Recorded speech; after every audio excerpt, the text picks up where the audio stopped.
Secretary of State Mike Pompeo, the former CIA director, and CIA official Andrew Kim, the pair on the left, have dinner with North Korea's Kim Chol, a former intelligence chief, in New York on Wednesday. Current and former spy chiefs are playing an unusually prominent role in arranging a proposed summit between President Trump and North Korean leader Kim Jong Un. U.S. State Department When Mike Pompeo became CIA director last year, he immediately set his sights on North Korea and its opaque nuclear program. Within weeks of me coming here, I created a Korea Mission Center, stood it up with a senior leader who had just retired, brought him back to run the organization, Pompeo said in January. He didn't name that senior leader, but was referring to Andrew Kim, a Korean American who grew up in South Korea. President Trump was clearly impressed with Pompeo's initiative on North Korea, and sent him there, reportedly with Andrew Kim, on a secret trip in April to lay the groundwork for the possible summit between Trump and North Korean leader Kim Jong Un. If the summit happens, it would be the first meeting between leaders of the two countries. A leading role the CIA is often involved behind the scenes in the run-up to a presidential summit.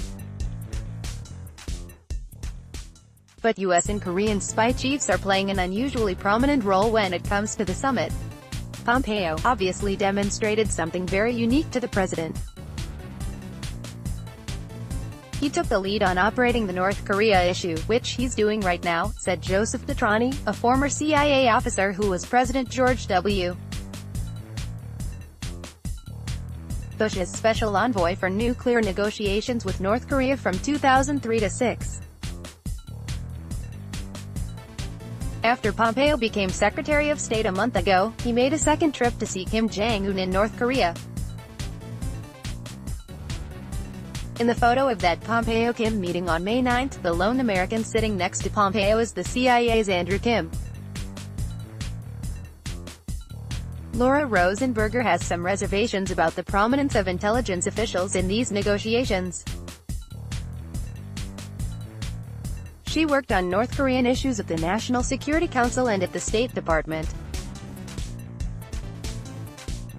She even visited a North Korean nuclear site a decade ago during an earlier moment of diplomatic optimism. The policy process should not be being driven by the intelligence community, said Rosenberger, now a senior fellow at the German Marshall Fund of the United States, in Washington. The State Department has been in the lead for those previous negotiations. So even though we don't have diplomatic relations with North Korea, we still have the ability to have those kinds of channels, she added. To be clear, the State Department is deeply involved in the current summit preparations. Yet Pompeo and Andrew Kim were together again in New York at a dinner on Wednesday night and in talks Thursday with North Korea's Kim Chol. He's a former intelligence chief himself, and is considered the right-hand man of Kim Jong Un. Pompeo and Kim Chol plan to meet again in Washington on Friday. Pompeo said Kim Chol will deliver a letter from Kim Jong Un to Trump. On the South Korean side as well, the point man for the summit is the country's national intelligence chief, Soo-hoon. He has organized all three meetings between South Korean and North Korean leaders, in 2000 and 2007, as well as the most recent one in April.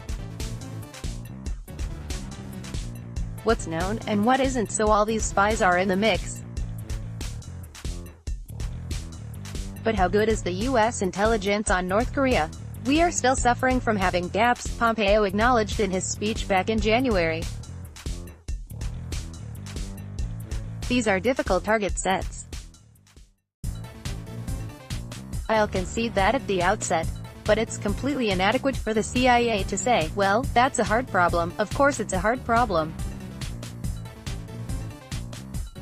That's why you pay us. Bruce Bennett of the Rand Corporation said important information about the North's nuclear program remains fuzzy. The key question on nuclear weapons is how many uranium enrichment facilities have they had? We don't know, said Bennett, who has traveled to South Korea more than 100 times and closely follows North Korea. And how many nuclear weapons does North Korea have? Some of the key experts are talking about somewhere in the neighborhood of 15 to 40 nuclear weapons. There have been press reports that the intelligence community is talking about 30 to 60, he added. I think we have to recognize the uncertainties. By comparison, the U.S. knew much more about Iran's nuclear program when those negotiations took place. Many details were collected by international inspectors, who haven't been allowed inside North Korea in years. Iran reached a nuclear deal with world powers in 2015. Trump pulled out of the deal in May, though the other parties involved remain committed to the agreement for now. So what are the prospects of a breakthrough with North Korea? I'm guardedly optimistic. I think Kim Jong Un has made a strategic decision to pursue talks, said Detrani, the former CIA officer. I don't think it has to be a long, drawn-out process. I think there are things that could be done in a relatively short period. He cited a formal end to the 1950-53 Korean War, establishing diplomatic missions in each country, and economic development for North Korea.